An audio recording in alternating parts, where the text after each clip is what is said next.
زوجہ کے ساتھ کیسے رہنے کا حکم ہے اسلام میں.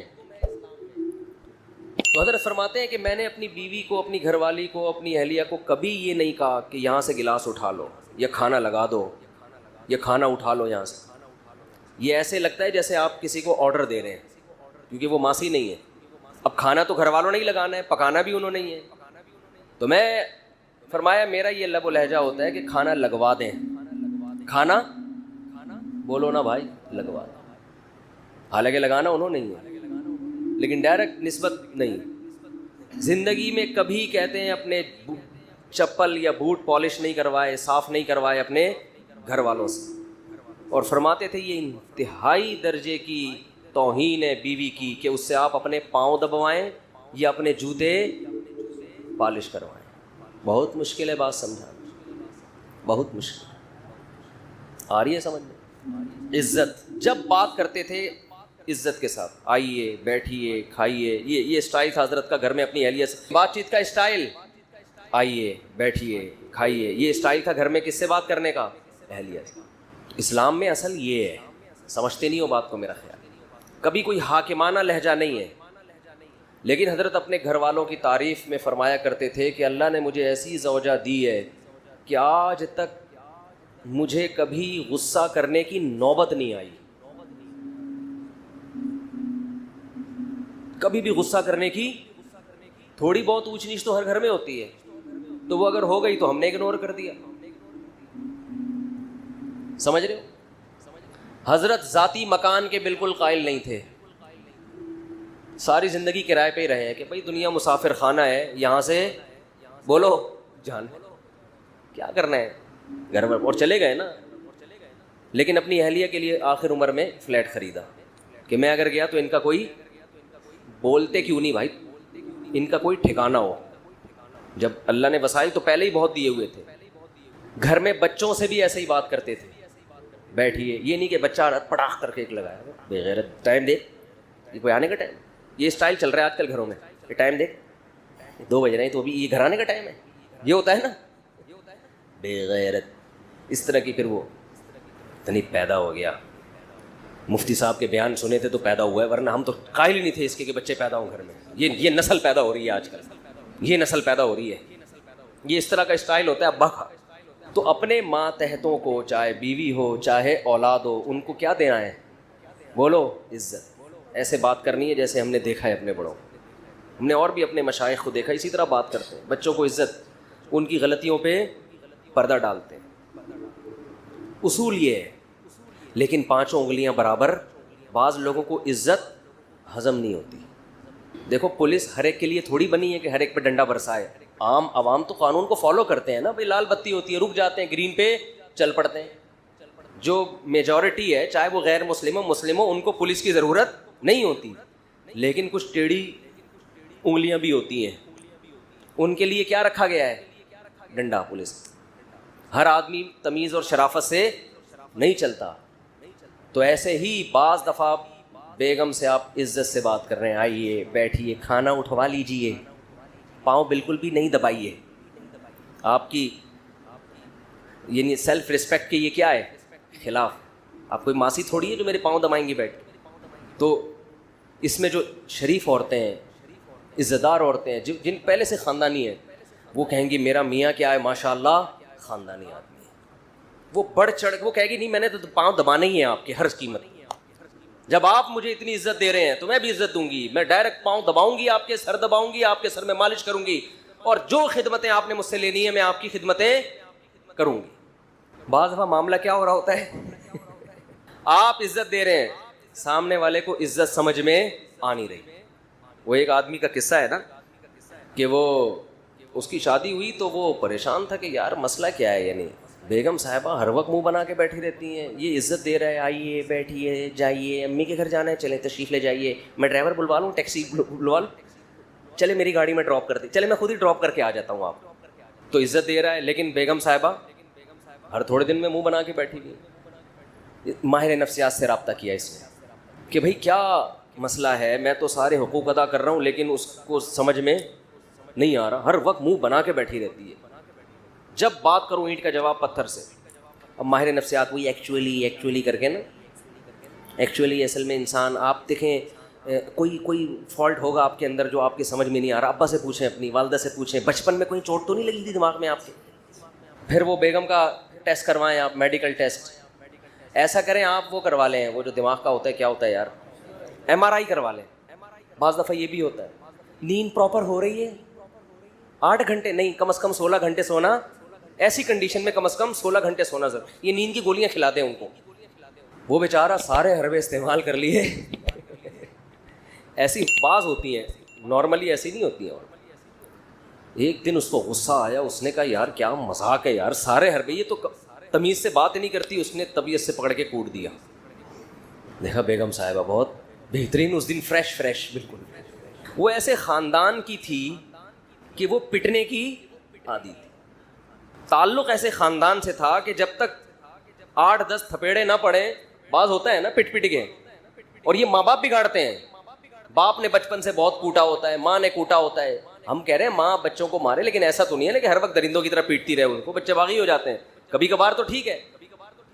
تو پھر جب جو پروڈکٹ مارکیٹ میں آتا ہے نا وہ اس قسم کا آتا ہے کہ ان کو ایک روحانی تسکین چاہیے. جب تک ان کو گالی گلوچ اور مار دھاڑ سے بات نہ کرو، ان کے کھوپڑی میں بات آتی نہیں ہے. اس لیے میں کہتا ہوں نکاح کرنے سے پہلے خاندان بہت اچھی طرح دیکھا کرو، خاندان کہ کس خاندان میں یہ لوگ پلے بڑے ہیں. تو ایسے کیسز بھی ہوتے ہیں، سمجھ رہے ہیں. اس طرح بچوں میں بھی ایسے ہوتے ہیں بعض، وہ ہوتے ہی ٹیڑے ہیں، ان کو نہیں سمجھ. باپ عزت دے رہا ہے، بیٹا آئیے بیٹھیے، ہر محفل میں اپنے ساتھ لے کے جا رہا ہے. اصول تو یہی ہے. اس سے بچے میں ایک بچے کو فخر ہوتا ہے میرا باپ مجھے عزت دے رہا ہے. لیکن ہر بچہ ایسا نہیں ہوتا. تو ایسے موقع پہ اس کی تربیت کے لیے شریعت نے حکم دیا ہے کہ اس پہ ہاتھ اٹھایا جائے. نبی نے فرمایا بچہ جب 7 سال کا ہو جائے محبت سے نماز کی تلقین کرو. 3 سال تک محبت سے بات کرنی، ہاتھ نہیں اٹھانا. 10 سال ہو گئے، 3 سال میں بھی بات سمجھ میں نہیں آئی ہے کہ ہم مسلمان ہیں، نماز پڑھتے ہیں. اب 10 سال میں محبت سے نہیں، اب کیا ہوگا؟ اب ہاتھ اٹھے گا، اب آنکھیں دکھائی جائیں گی. اور 10 سال میں بھی آنکھیں نہیں دکھائی نا، 15 سال میں آپ آنکھیں دکھانے کے قابل نہیں ہوگے، وہ آپ کو آنکھیں دکھانا شروع کر دے گا. سمجھ رہے ہو؟ پھر اس کا مطلب آپ نے اپنا باپ پیدا کیا ہے، اپنی اولاد پیدا نہیں کی ہے. 10 سال کے عرصے میں بھی اگر آپ نے نہیں کی سختی تو سمجھو یہ اب آپ کا باپ بنے گا تھوڑے دنوں میں. تو نارملی شریعت کا حکم ہے کہ اولاد کو عزت دی جائے، جو کہ بہت سے ماں باپ نہیں دے رہے ہوتے، باپ خاص طور پر. دیکھو چند چیزیں ایسی ہیں جو اولاد کے لیے انتہائی ناقابل برداشت ہوتی ہیں. آپ کی اولاد میں کوئی غلطی ہے، کوئی برائی ہے، لوگوں کے سامنے مت گاتے پھرو اس کو. بچوں کو جب پتہ چلتا ہے نا میرا باپ میری برائی سب کے سامنے کرتا ہے، پھر بچے کو شیطان کو بہکانے کا موقع ملتا ہے. گھر کی بات کہاں رکھنی ہے، خاص طور پہ جو یہ شکایت باپ لوگوں کے، ہاں اپنے کوئی خاص قریبی لوگ ہوں جو عزت کی حفاظت کرتے ہیں ان سے مشورہ لینے کے لیے ٹھیک ہے. لیکن محلے میں اگر آپ گیت گاتے پھریں گے میرا بچہ میری نہیں مانتا، میرا بچہ میری اطاعت نہیں کرتا، میری یہ نہیں ہے وہ نہیں ہے، تو بچوں کو جب پتہ چلتا ہے تو وہ کہیں گے ابا نے ہمیں رسوا تو بہرحال کر ہی دیا ہے. تو شیطان کو موقع ملتا ہے، شیطان کہتا ہے کہ اب کیا فائدہ اطاعت کرنے کا، تیرے ابا نے تیری عزت کا جنازہ تو نکال ہی دیا ہے. سمجھتے ہو؟ ایک جرم یہ ہوتا ہے جس سے اولاد باغی بنتی ہے. دوسرا جرم یہ ہوتا ہے کہ اولاد میں فرق، یہ بھی بڑا ٹیکنیکل فالٹ ہے معاشرے میں. نعمان ابن بشیر رضی اللہ عنہ کی حدیث ہے، ایک صحابی نبی کے پاس آئے، یا رسول اللہ میں اپنے بیٹے کو غلام دینا چاہ رہا ہوں، اپنا یہ غلام اس کو دے رہا ہوں، ہبہ کر رہا ہوں، آپ اس پر گواہ رہیں. آپ نے فرمایا کتنے بیٹے ہیں؟ کہا 2. کہا دوسرے کو کیا دیا ہے؟ کہا دوسرے کو تو کچھ بھی نہیں. فرمایا لا اشہد علی جور، میں ظلم پہ غلام، علی جور، میں ظلم پہ گواہ نہیں بن سکتا. تو اس کو بھی پیغمبر صلی اللہ علیہ وسلم نے کیا قرار دیا؟ بولو ظلم. ماؤں کو بھی دیکھا ہے، ہم بھی اسی معاشرے میں پلے ہیں نا، بہت سی ماؤں کو دیکھا ہے اولاد میں فرق کرتی ہیں، بہت سے باپوں کو دیکھا ہے اولاد میں بولتے کیوں نہیں یار، بولنے پر پابندی لگی، اولاد میں فرق کر رہے ہوتے. ایک ایسا لاڈلا کہ وہ ہر غلطی بھی اس کی صحیح ہے، اور ایک سے ایسی نفرت ہوتی ہے کہ اس کا ہر صحیح کام بھی کیا ہے. جیسے JUI والے اگر عمران خان کوئی صحیح بھی کرے تو غلط، یہی کہیں گے نا، اور صحیح کرے اور غلط کرے تو وہ تو ویسے ہی غلط ہے. اور اگر مولانا فضل الرحمان کوئی اچھا کام کریں تو PTI والے کیا کہیں گے؟ سیاسی لوگ تو یہی کر رہے ہوتے ہیں نا، ہر اچھے کو بھی غلط، اور غلط تو ویسے ہی غلط جو ان کی نظر میں. یہی مسلم لیگ اور پیپلز پارٹی جو اپوزیشن میں ہوتا ہے نا، تو یہ جیسے سوتیلا پن سیاسی جماعتوں میں ہوتا ہے، یہی سوتیلا پن بعض دفعہ باپ اور بچوں میں ہو جاتا ہے کہ ایک بچے کے ہر الٹے کام کو صحیح قرار دینا، تو اس سے جو دوسرا بچہ ہے نا اس کے دل میں باپ کے خلاف نفرت کے جذبات پیدا ہوتے ہیں کہ میرا ابا، یہ ایسا لگتا ہے کہ صرف انہی کا ابا ہے اور میرا ابا نہیں ہے، یہ ایسا سلوک کر رہا ہے۔ مائیں بھی کرتی ہیں، مائیں زیادہ کر رہی ہوتی ہیں یہ کام۔ اور کس کی طرف جھکاؤ زیادہ ہوتا ہے؟ روکھڑا جو لے کر آ رہا ہے، معذرت کے ساتھ اولاد میں جو بچہ روکھڑا لائے گا اس کے سارے گناہ اگلے پچھلے ماں باپ کی نظر میں معاف۔ جو بچہ کیا لے کر آ رہا ہے؟ بولو، روکھڑا۔ اس کے صغیرہ کبیرہ سرن و علانیتن، جو اس نے چھپ کے کیے، جو اس نے کھلے عام کیے، وہ گناہ جن کا حقوق اللہ سے تعلق ہے، وہ گناہ جن کا حقوق العباد سے تعلق ہے، تمام کے تمام گناہ والدین کی نظر میں کیا ہو گئے؟ معاف، کیونکہ یہ کیا دے رہا ہے؟ روکھڑا۔ دوسرا، اگر وہ اپنی سستی سے نہیں دے رہا تو پھر تو بات سمجھ میں آتی ہے، لیکن رزق کے خزانے کس کے ہاتھ میں ہے بھائی؟ اللہ کے۔ بعض دفعہ روزگار نہیں مل رہا اس کو، اس کی وہ آمدن نہیں ہے، وہ نہیں دے سکتا اتنے، تو اس کے ساتھ سوتیلا پن۔ بعض دفعہ بیٹوں کی طرف جھکاؤ زیادہ، بیٹیوں کو لفٹ ہی نہیں کرا رہے ہوتے، یہ باپ یہ کام کر رہا ہوتا ہے، زندگی میں سارا کچھ بیٹوں کو دے کے چلا جاتا ہے، بیٹیوں کو بالکل محروم کہ ان کو کیا ضرورت ہے۔ وہ تو بیٹیاں پھر بھی بیٹیاں ہوتی ہیں، ابا کے بعد پھر بھی مغفرت کی دعا کر رہی ہوتی ہیں۔ بیٹے کے ساتھ یہ کرو نا، وہ نہیں کرے گا، وہ کہے گا ابا نے تو ظلم کیا میرے اوپر۔ جب آپ زندگی میں وراثت تقسیم کریں تو اس میں بھی اصل اصول یہ کہ کیا کرنا ہے؟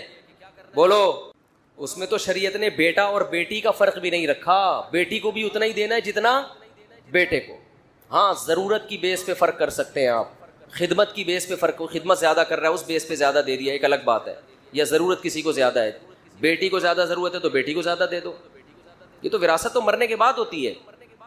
تو والدین اپنی ذمہ داری پوری کر رہے ہوں، شوہر زوجہ کو عزت دے رہا ہو، آئیے بیٹھیے کھائیے جائیے، اس طرح سے تمیز سے بات کر رہا ہو، اس کے بعد بھی میرے بھائی اگر وہ آپ کے ماں باپ کو گالیاں دیتی ہے، آپ کی ماں سے بدسلوکی کرتی ہے، اس طرح آپ کے بیسک حقوق بھی ادا نہیں کرتی، تو پھر آنکھیں دکھانا، بولو نا بھائی، بنتا ہے۔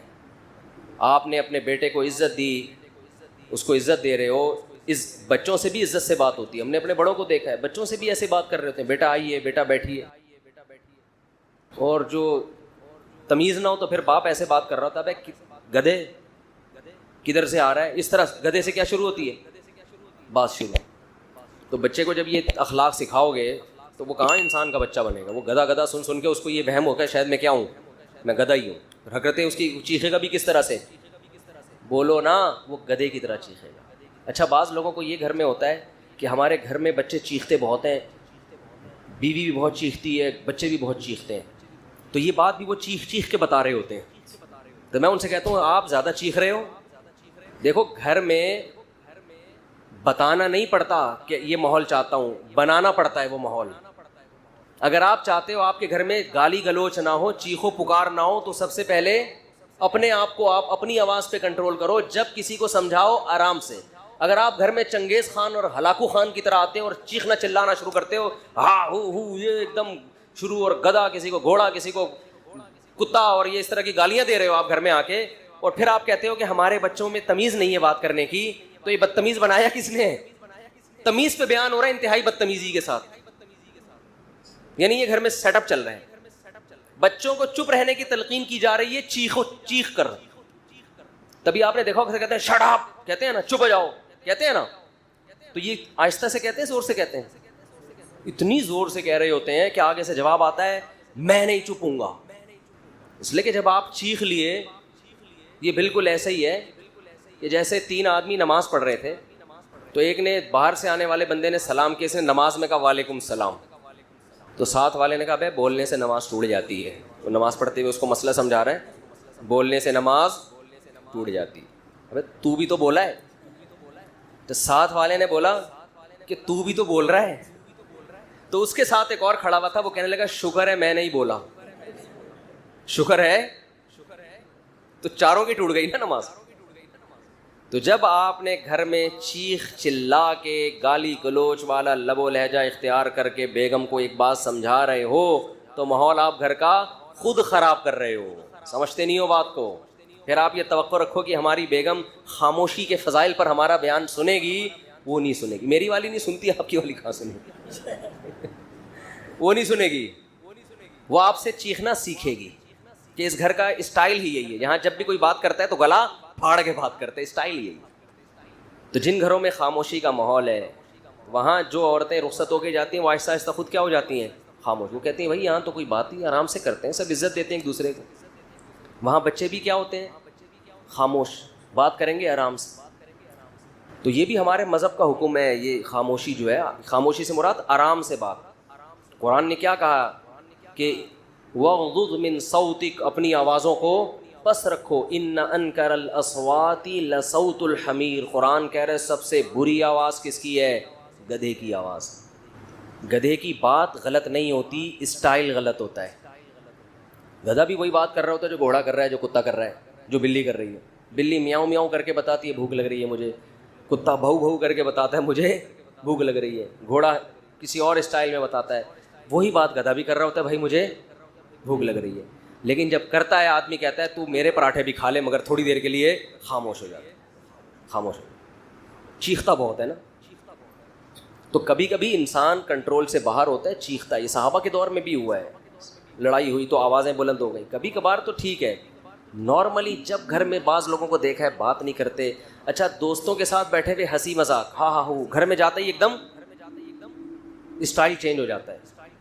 بہت لوگ ایسے ہم نے بھی دیکھے, دوستوں کے ساتھ بیٹھیں گے ہاں ہو ہی گپ شپ ہو رہی ہے اور لطیفے بھی چل رہے ہیں, گھر میں جیسے ہی گئے ایک دم کیا ہو گئے, ایک دم ایسا چہرہ بن جاتا ہے جیسے بہت ہی کوئی سینئر پرسنالٹی اور بہت ہی, ان سے تو پہلے پرمیشن لینی پڑے گی بات کرنے کے لیے.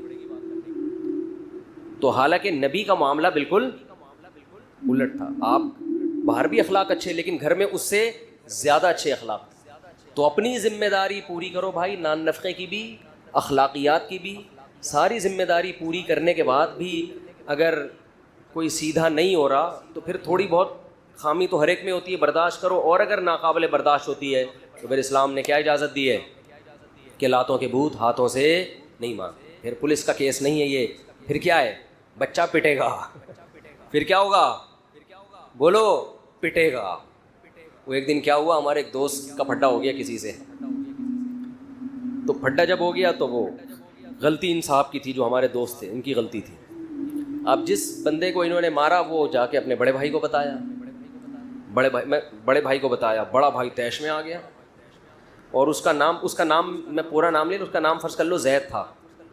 جس نے مارا نا چھوٹے بھائی کو, کسی کے چھوٹے بھائی کو جس نے مارا اس کا نام کیا تھا, فرض کر لو زید تھا. اصل نام میں لوں گا تو وہ بولے گا یار, وہ پھر یہ جملہ مجھے کہے گا جو آگے میں کہنے والا ہوں.